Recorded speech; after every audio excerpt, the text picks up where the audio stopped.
If Florida's defense is going to rebound from a disappointing 2020, this group's going to have to come together much better than they did last season. We'll hear from Todd Grantham, Kaiir Elam, and Mohamoud Diabate and what they had to say about the defense's growth and how certain players are helping in the process. That's coming up next here on Gators Breakdown. Look, support for this episode comes from Manscaped. They just launched their 4th generation trimmer, the Lawnmower 4.0. You heard that right, the 4.0. Get 20% off and free shipping with code GatorsBreak at manscaped.com.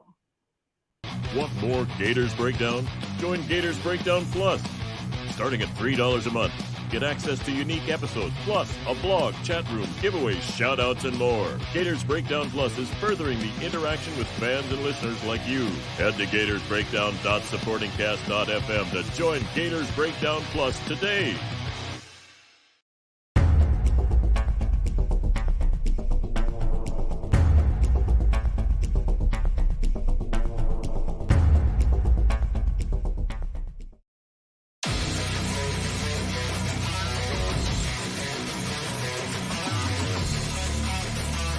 Gators Breakdown, because there's never a dull moment in Gator Nation.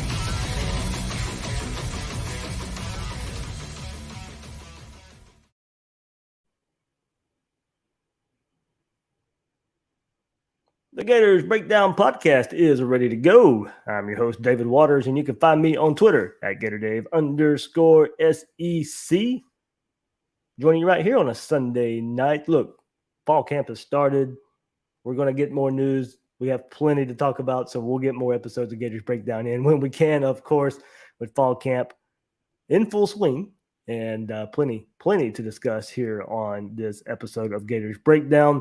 The defensive side of the ball met with the media on Friday, so we'll hear from that side of the ball here on this episode of Gators Breakdown, and some big news in the transfer world.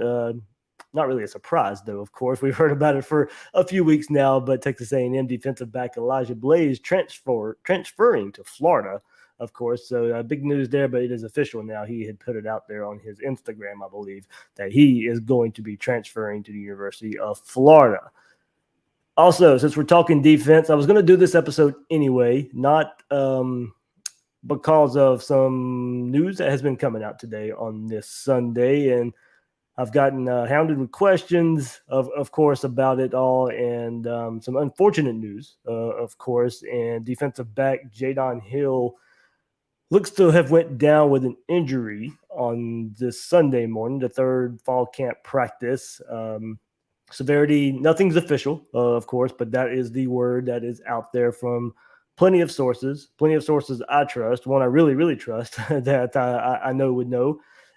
It's out there. Wasn't sure I was going to really put it out there or not, but it's too far gone out there in the social media world, message board world.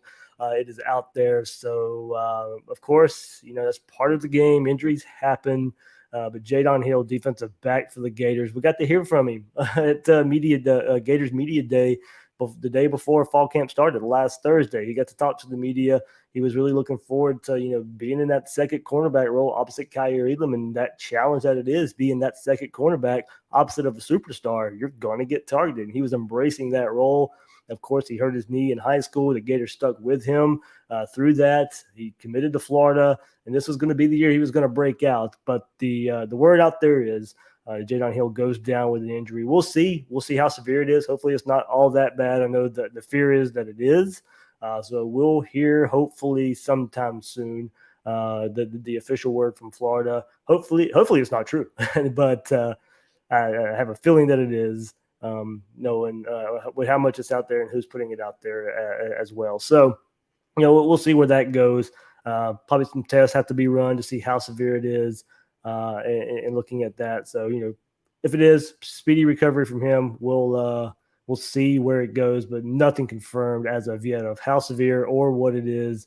Of course, knee injury, you're probably looking at ACL, MCL, anything like that. So we'll hopefully, if there is a tear or if it's just something, maybe it looks scary, but hopefully not as bad as maybe initially thought. That's where we'll go with it. But unfortunate, of course, and we'll see where it goes. But plenty of other defensive talk here on this episode of Gators Breakdown. A lot to look forward to.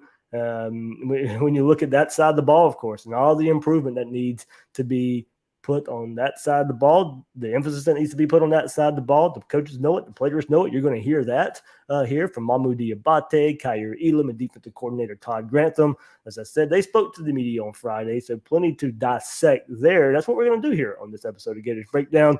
Rave reviews so far of being able to put the coaches' sound, the player sound in the interviews. A lot of work on my end, but you guys love it. I'm going to keep putting it out there and get some good talking points, give some good back and forth between what they have to say and how I can follow it up. So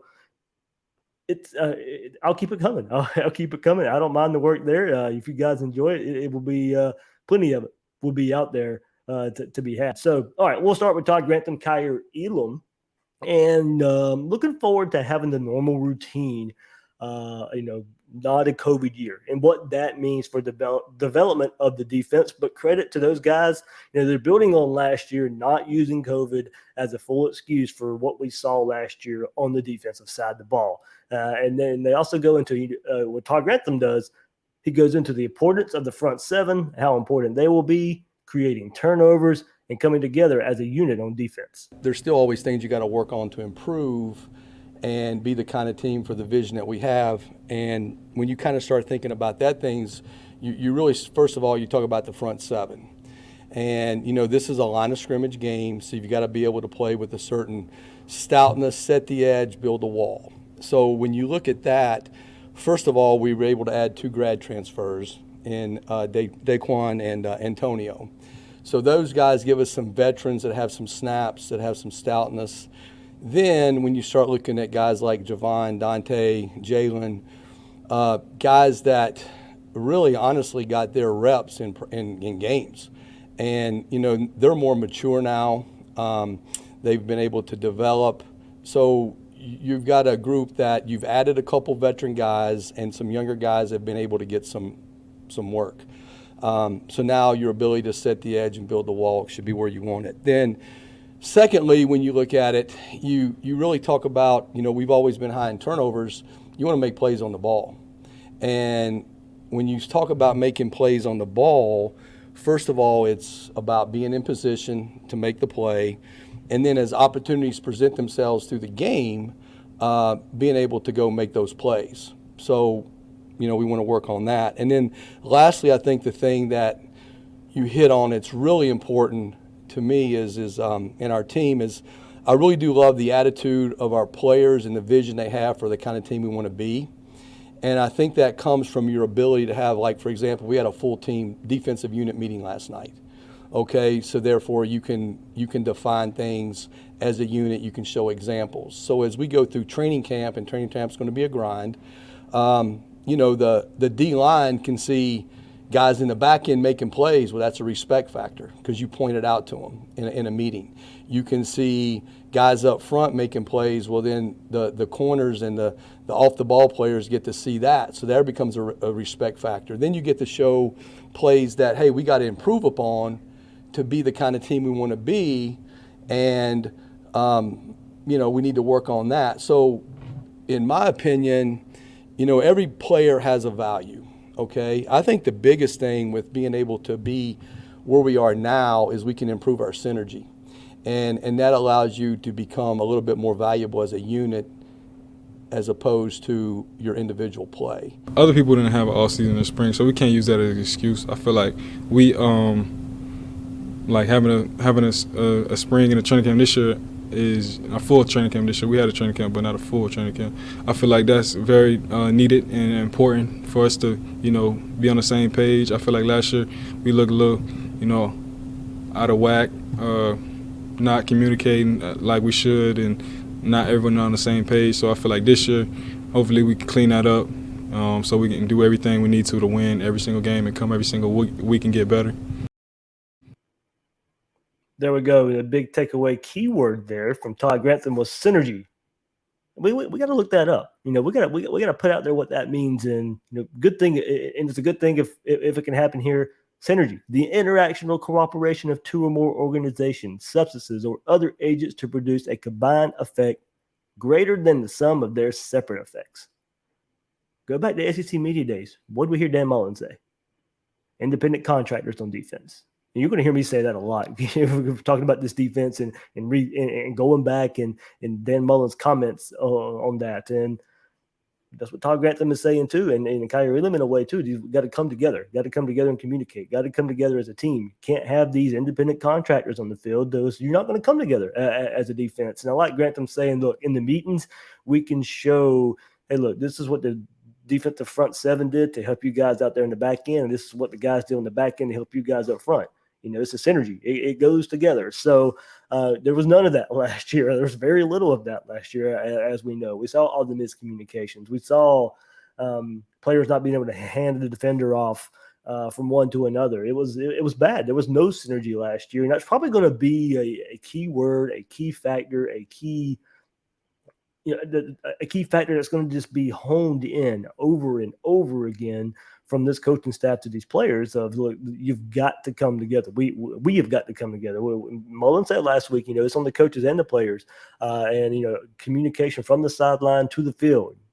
And when you're on the field, the communication between all the 11 players on the field, this energy has to come together. So that was the key word. That's a big key takeaway there from Todd Grantham and talking about the goals of this defense and improving from 2020 to 2021.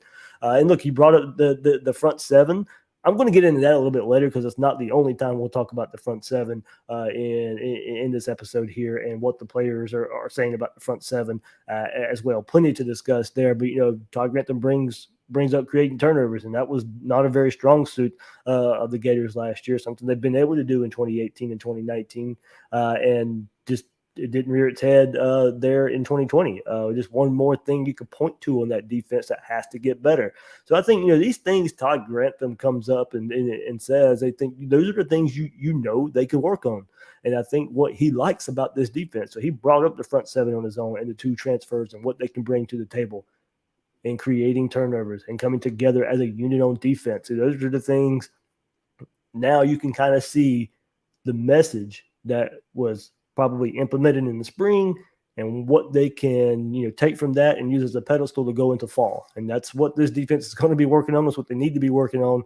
And, you go from there and take your chances with those messages going into the season. But you've got to hit home those messages. And it can't be all talk. Right now, this is what we're going to get. We're going to get all talk and everything's going to sound good and rosy.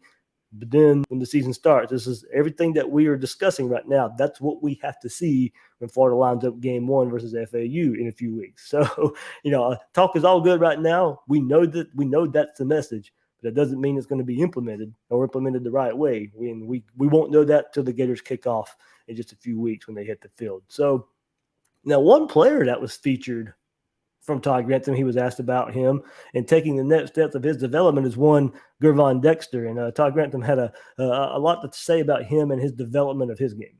He's probably a guy that with spring practice and development can understand, I'm getting blocked, but what does the block mean?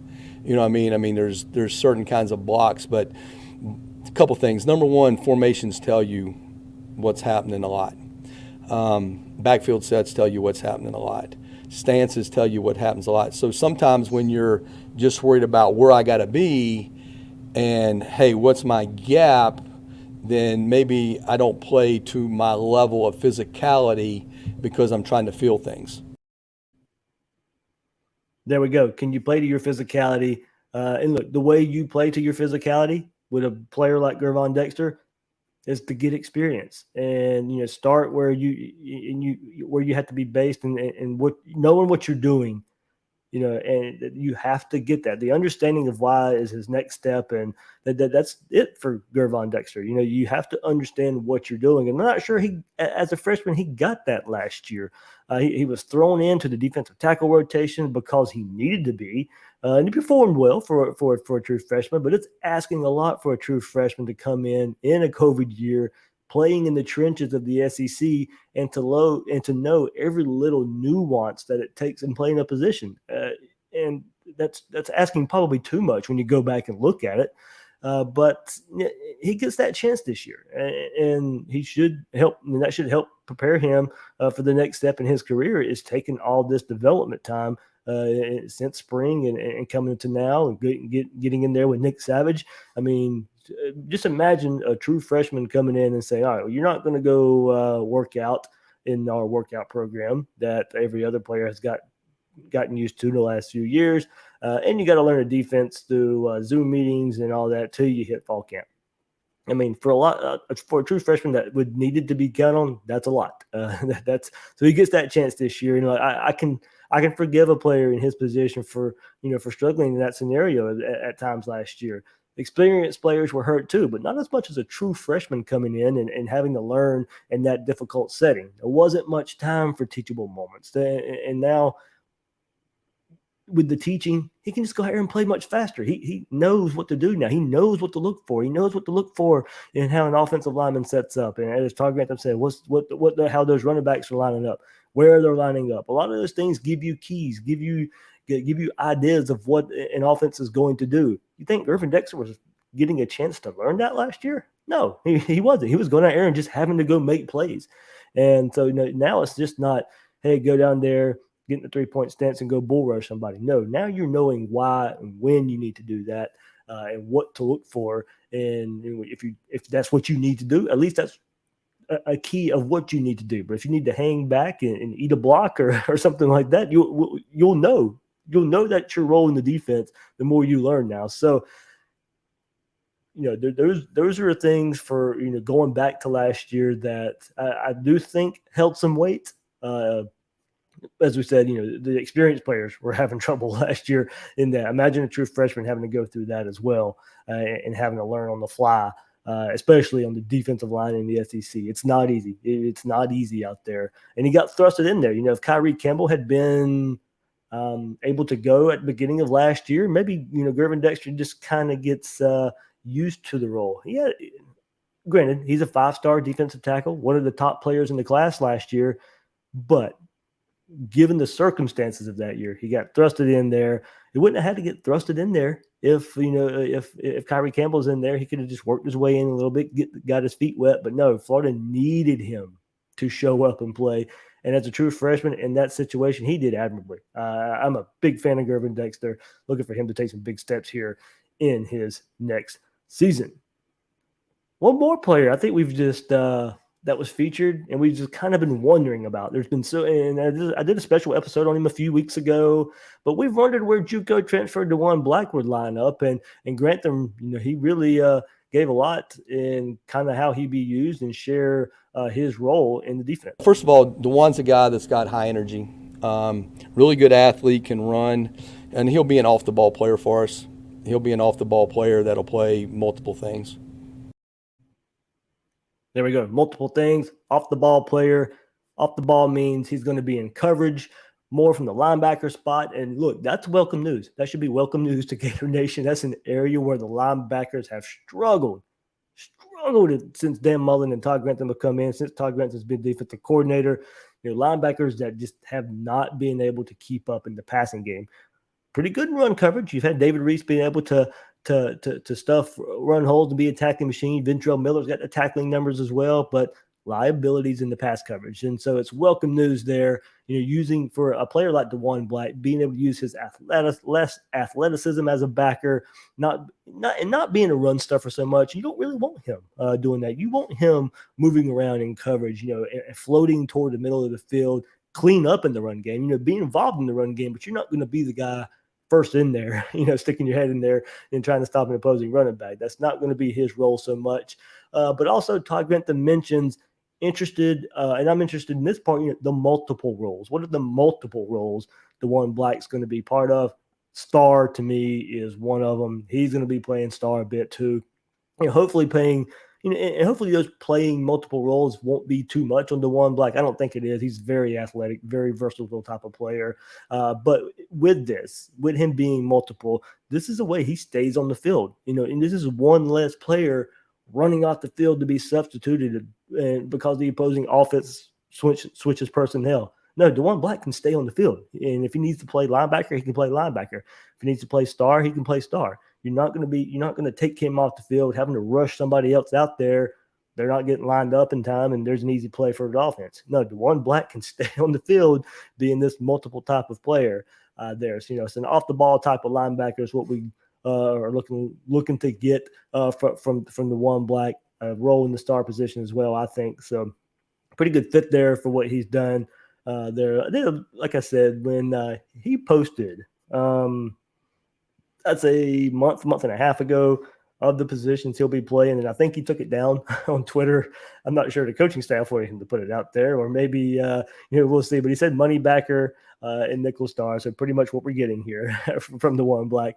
But I had to ask Todd Grantham. That was the question that come from me there, because we had to get some confirmation. We had to know where one of Gator Nation's favorite players, without even playing it down so far, has been one of Gator Nation's favorite players so far for this 2021 season, and he's always got a smile on his face. You're watching the workouts, and he's pretty much the only guy out there smiling. And he's done the work to get to Gainesville a lot of work. Had to go JUCO because he had to get his grades up. Got his grades up. Wasn't able to play football last year because there was no JUCO football, so there's not a lot of mileage on the one black either. I mean, he didn't even play his senior year of football. So I mean, if there's one worry about the one black, he's only played one season of JUCO football in the last 3 seasons of football.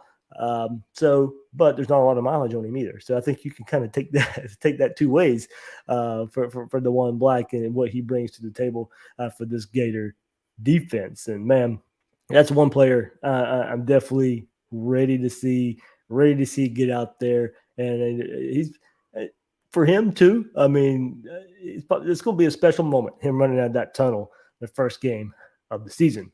All right, guys, support for the Gators Breakdown podcast is brought to you by Manscaped, the men's below-the-waist grooming champions of the world. Manscaped offers precision-engineered tools for your family jewels.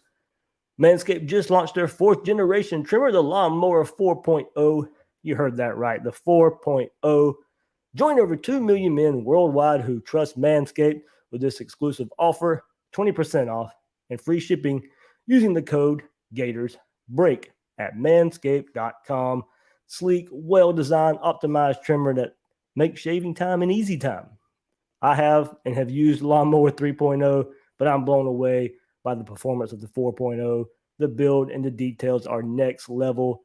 Simply, it's smoother, it's faster, it's better. This 4th-generation trimmer features a cutting-edge ceramic blade to reduce grooming accidents. Thanks to their advanced skin-safe technology, no worries shaving below the waist with this thing.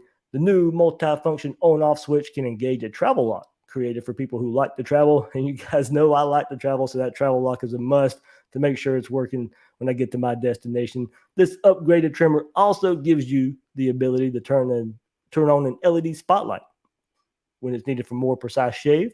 And did I mention wireless charging? The Lawnmower 4.0 new wireless charging system can help battery length last longer. Take your time, fellas. Manscaped has you covered. And let me be honest, you don't want to shave your face and your body with the same trimmer. You're just doing it wrong when you're doing it like that. So, hey, single guys out there, impress your next. You married guys out there, impress the one you have with the Lawnmower 4.0. Get 20% off and free shipping with code GatorsBreak at manscaped.com. That's 20% off with free shipping at manscaped.com and use code GatorsBreak. Unlock your confidence with the new Lawnmower 4.0 from Manscaped. All right, let's keep this episode going. And moving on with Mohamoud Diabate.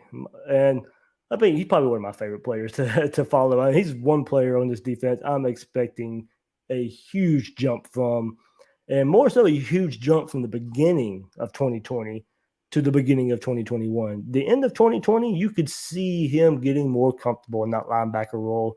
And look, that's what he talks about here. And the complications. Look, when you start adding these things together that we are hearing about this defense, you can see why there were so many problems last year.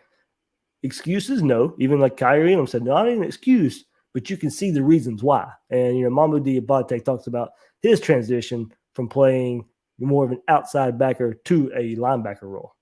At the end of the season, I might have been like 210, honestly, after all those games. And then right now I'm standing here at like 227. So I'm trying to get about 3 more pounds to get to 230. So that'll be like 20 pounds, 15 pounds in the off season.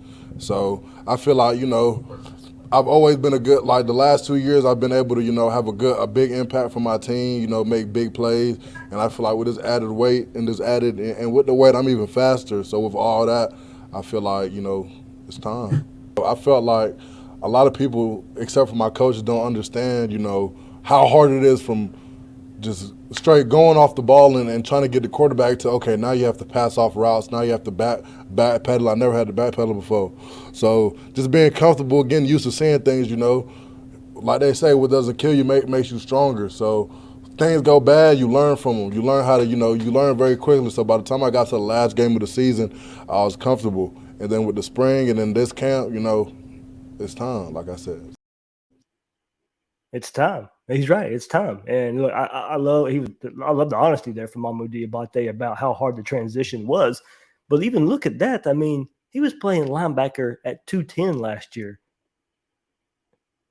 And he wants to be 230 this year. That lets you know the physicality it takes to play linebacker and the size that he feels comfortable at playing that role at. He played a year at that position, and now he feels like he needs to be about 20 pounds heavier than what he ended last season with. Look, and that's one step into transition. That just wasn't easy. And you can bet he was supposed to be bigger last year, but without getting Savage for a year, it was harder to bulk up. And look, the SC's players got Savage, but more in virtual setting. And, Savage didn't have his eyes on these guys like he did these past few months. Now they get that. And now Diabate, I think he said he was at 227. He wants to play at 230. I mean, there we go. I mean, now you can see, like as I said, you can start adding things up just a little bit of why maybe some players struggled and maybe the defense as a whole struggled. And Grantham said, when you talk about the front seven from last year, one of the unknown stories was Diabate and his improvement from game one to the end of the year. He was playing outside backer, and they talked to him. They wanted to move him to linebacker, and I love this. It may not have paid off in 2020, but Diabate should have been on the field, and this was to get the best 11 on the field. So with Brenton Cox playing outside, Zachary Carter playing outside, can play outside defensive end with his hand in the dirt mostly. Jeremiah Moon, when he was healthy as well, they wanted those guys to play. They didn't want Diabate on the bench, so they wanted to put him there at linebacker so he could help out there. He's one of the best 11 defenders Florida has. And Florida was trying to find a way to get him on the field. There was going to be a learning curve, and with 2020 in the COVID season, you do a position change like that, learning curve probably a little bit more than what you were expecting. Not that easy of a transition there. And Grantham said, look, things happen quicker there. And to his credit, he came to work every day. He came prepared. As you watch through the season, he became a good player. So basically everything I said about Gervon Dexter earlier is apply the same thought to Diabate. Yes, he had a year of experience before that, but none of it was playing linebacker. And you heard Diabate say it himself. He's never backpedaled before in his career until last year. So, of course, there's going to be a learning curve. Of course, there's going to be some rough patches, especially early in the season. And you saw it early in the season of, linebacker play. Amari Burney was getting beat a little bit. That's when you started to see Diabate a little bit more. And you saw that learning curve there from Diabate. But that learning curve, those mistakes were getting less and less every week. And Diabate was a pretty good linebacker by the time into the season rolled around there. Yes, he struggled a little bit versus Alabama. He even mentioned that himself when Najee Harris crosses him. Najee Harris did that to almost everybody. So I'm not knocking Mohamoud Diabate for having – and he played good in that Alabama game in spots as well. So it's not like he had a whole entire bad game toward the end of the year versus Alabama. He did some good things in that game as well. But even though he's using that as a point of correction, going back and looking at things he can do better, he says he uses that as motivation. A play like that versus Najee Harris in the SEC championship game, and if I'm not mistaken, that play happened when Florida had made the comeback already, and it was a pretty tight game. When you go back and look at it, and he thinks about that play a lot, it uses as motivation there. So good things from Mohamoud Diabate there, and his transition from a freshman playing outside linebacker to only his second year in playing the position he's never played before at linebacker. This next one I really like. Diabate talks a little bit about the defensive line transfers. Those Daquan Newkirk, Antonio Valentino there in front of him, and how it affects the linebacker play. Yeah, that's another thing people don't realize. We didn't have the luxury of having them two big boys in front of us last year. So me and Ventrell Burney, Tyron Hopper, when we're not able to flow freely and use our speed to our advantage and not have to worry about getting off a block every run, then you guys will be able to easily see the improvement in our play for sure. And I'm very happy our coaches was able to get those two because they're going to be a big piece of our defense. Big piece of the defense there, and agree with him. And I got to go back and also mention what Todd Grantham quickly had to say about those two guys, and mention those two transfers in the same breath as transferred Jonathan Grenard and the type of impact they could bring to the table, the impact that they could have as veteran players, show the work ethic it takes, and the leadership that they bring. He was comparing those two guys to Jonathan Grenard in that regard. So, man, if we get anything close to that, then we have gotten two really good guys.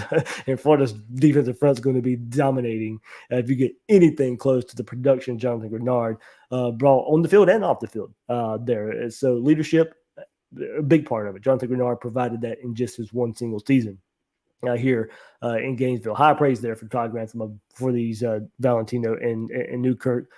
Says they're both motivated, high character guys. And I like what Grantham said too, that they have pass rush abilities and they can get off blocks. So they're not just run stuffing defensive tackles. They are a threat in pass defense and rushing the quarterback as well. And he says, when you look at how they play box and how they are physical and rush the passer, a lot of similarities between the two guys themselves, and help the linebackers, good defensive tackles, guys. They're capable of taking on multiple blockers at once, jamming up the middle of a play, and keeping the offensive line off the linebackers. You've heard Will and I talk about it a whole lot these last few months in talking of improvement on this defense. That's probably going to be the biggest. They're talking about that word synergy. This is what Todd Grantham was talking about there. If you get better defensive line play, you're going to see better linebacker play at the same time. If you see better defensive line play, you're going to see better cornerback play at the same time. So there we go. That's what we're talking about. So, but just specifically here and talking about rush defense, where Florida struggled a bit last year. You go back to that Texas A&M game. That's where Florida lost that game, was in rush defense, and they could not stop Texas A&M's offensive line from getting to the second level and just eating up the Florida linebackers. That's what these two guys were brought in here to do, is to stop games like that. So it's interesting to hear that Diabate admit that they didn't have that last year with Slayton, Campbell, and Dexter to a degree. But you guys, I stated earlier why Dexter may not have been the best player to be counted on and or criticized for that. He was learning on the job last year. But Slayton, Campbell, they should have been able to help more there. And Campbell wasn't on the field for some games. And now you see the importance of getting Dexter some help there. So he's not the only one providing that type of play. And now you have other defensive tackles, Jalen Lee, Jalen Humphreys, Lamar Goods. They need to come along and start making a role for themselves. But now they don't have to do so just because they're bodies and they need to go out there and play just because they're a body and Florida has no depth. Florida got these two guys. They have depth now. So now when Jalen Lee, Jalen Humphreys, Lamar Goods, Gervon Dexter come in, they're in. They're playing fresh. And now they can play at a pace to develop as well. So these two guys were instrumental. Florida had to have these two guys. And Dan Mullins worked wonders in the transfer portal. We'll talk about it again later on with Elijah Blades. But two more guys here from the transfer portal that are just going to be stalwarts on that defensive line, and they need to be stalwarts on that defensive line. And hopefully, players that if what Todd Grantham said, look, I can only play so many sound bites before getting penalized from Florida. So that's why I have to kind of just say what Todd Grantham said about these two guys. But comparing them to Jonathan Grenard, it's a high praise. And if they're anything like that, Florida's got two special guys right there. So one more thought from Mohamoud Diabate, and just listen to what he has to say about one linebacker in Tyron Hopper. Hop ready. Hop just got to, it's that time. That's my brother. That's 11-28. So Tyron Hopper, he's ready. He's matured. He has the physical tools, the mental tools. So now it's just about coming through camp every day and getting better to really show the world what he's about, because Hop is really like that, and quote me on that. Quote him on that. Let's go. Let's go. That's one player we've been wanting to see at that linebacker position. And there you have it. High praise for Tyron Hopper. And look, this is a guy, every time we've seen him, he flashes athleticism. You see him on the field. You see it. You see it out there. And by all accounts, if you guys go back there and listen, and if you remember what we talked about in the spring, he was one of, if not the best player this past spring. And as Diabate said, he needs to come ready to play and contribute day in and day out, and he'll see the field. Year 3, it's time to contribute. He had a hard time getting into the COVID season last year to begin with, was behind the 8 ball. He had some work to do off the field to get on the field. Hopper's going to be that guy. And if he needs to, of course, continue.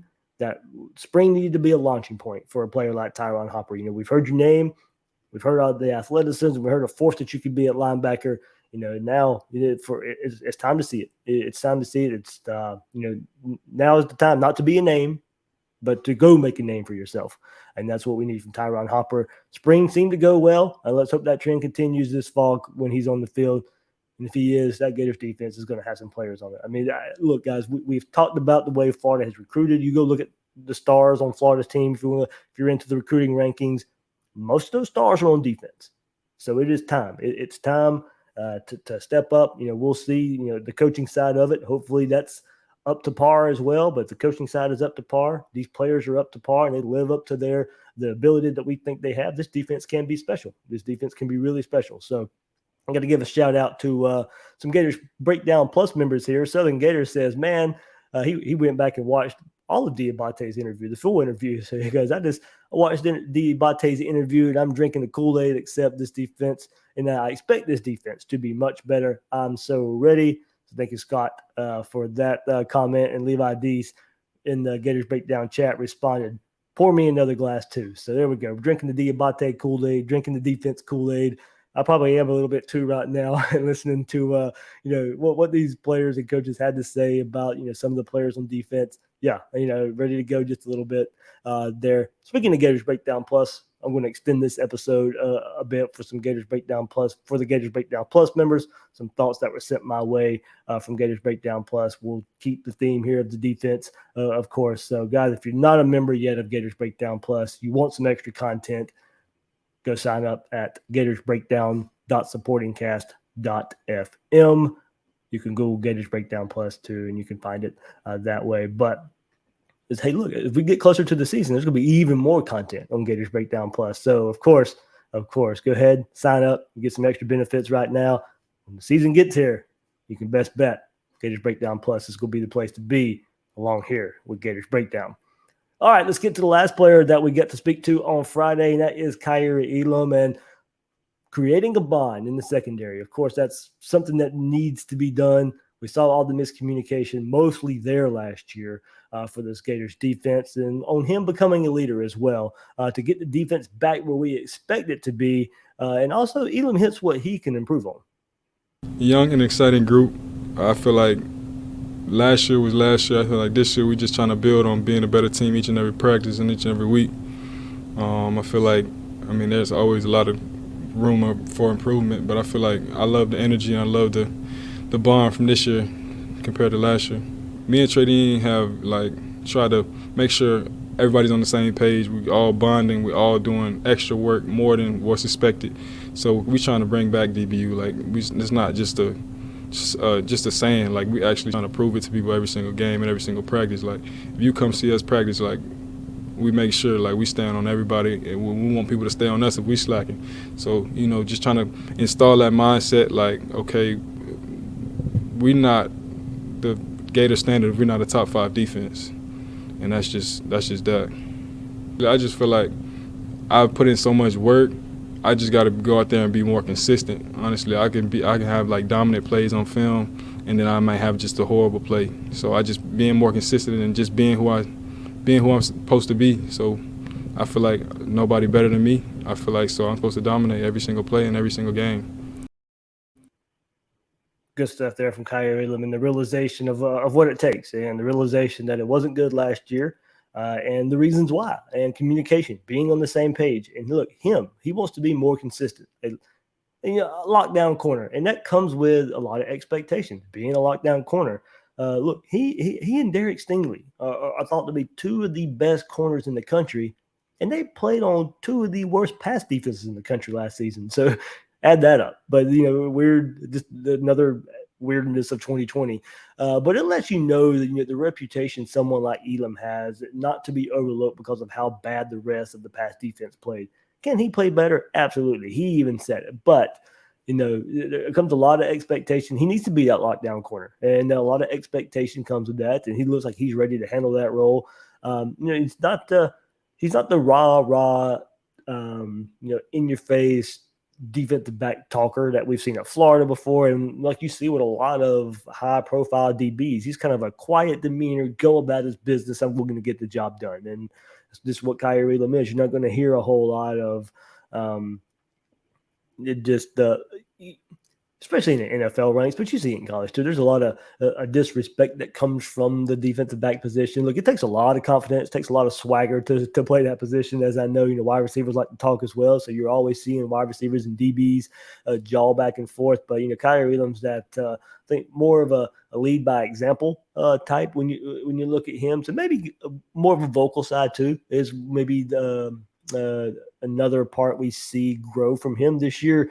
But, it's not going to be forced. He's going to be that guy who's mostly going to lead by example. But I think he'll hold his guys accountable there and helping these young guys come along. It'll be even more important now with the news of Jadon Hill, possibly being injured. And we'll see, like I said, we'll see where that goes. But if that's true too, the importance of Kaiir Elam being that lockdown corner, helping the other guys come along, that's even more important now. So that will do it for all the players that we got to hear from and Todd Grantham late last week. So good stuff from them. A lot of stuff here on the defense and how they're coming together for improvement.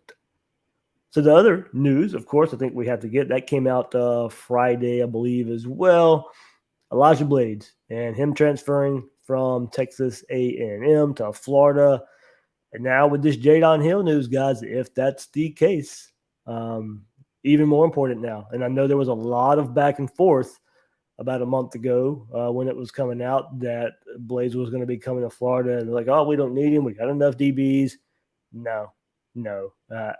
From the get-go, I was like, nope, you got to have him. And not because I think he's some special player, but you throw everything at a problem until you can fix it. And what we saw from this defense last year, you can't be turning away players. To play and players with some experience. Now, he doesn't have a whole ton of experience. I'll get into that here in just a second, but he's got some experience. And Florida lost Chester Kimbrough, transferred out. Jahiri Rogers, transferred out. Then you added Jadarius Perkins, so that one more DB piece there.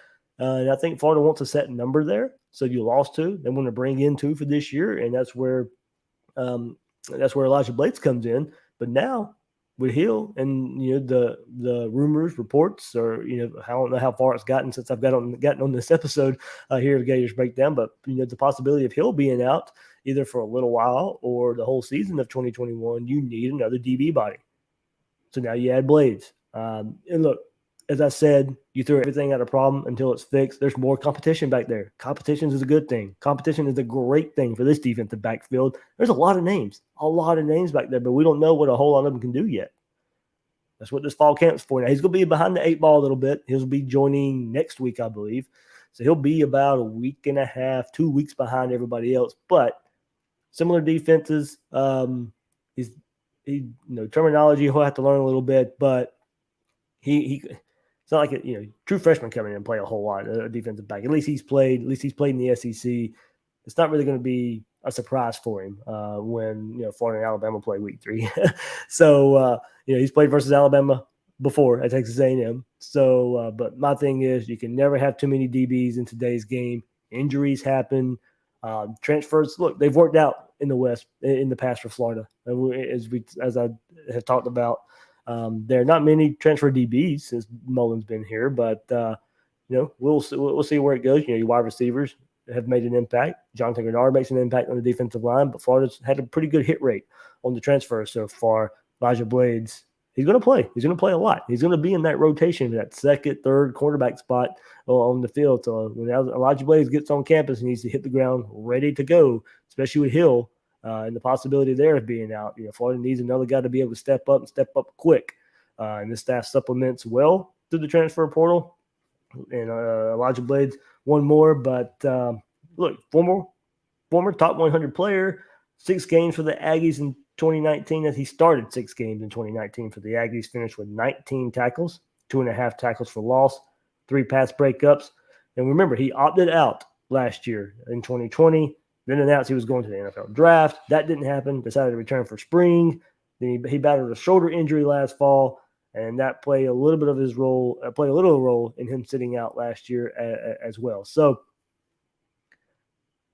transfer, didn't play last year, played a lot the year before that in the SEC. So, like I said, throw everything at a problem until it's fixed. If he doesn't play, you didn't really lose much at all in bringing him in. At least he's another body who has experience. I expect him to play a whole lot there for the Gators this fall. So, all right. There we go. That would do it here for this episode of Gators Breakdown. Hope you guys enjoyed it. I know defense is always a hot topic right now, and them guys needing to bounce back from a disappointing 2020. But of course, they're saying the right things right now. We'll see where all that goes. But there's things you want to hear a whole lot, and a little more insight on some of the players there, and their struggles on last year, and maybe what we can expect from some players this year. Those 2 transfers, Tyron Hopper discussed here, as guys who look to be big contributors for this 2021 defense. All right, as I said earlier, stick around if you're Gators Breakdown Plus members. We'll go into one more thought there that was shared in the Discord chat room. We'll extend that episode.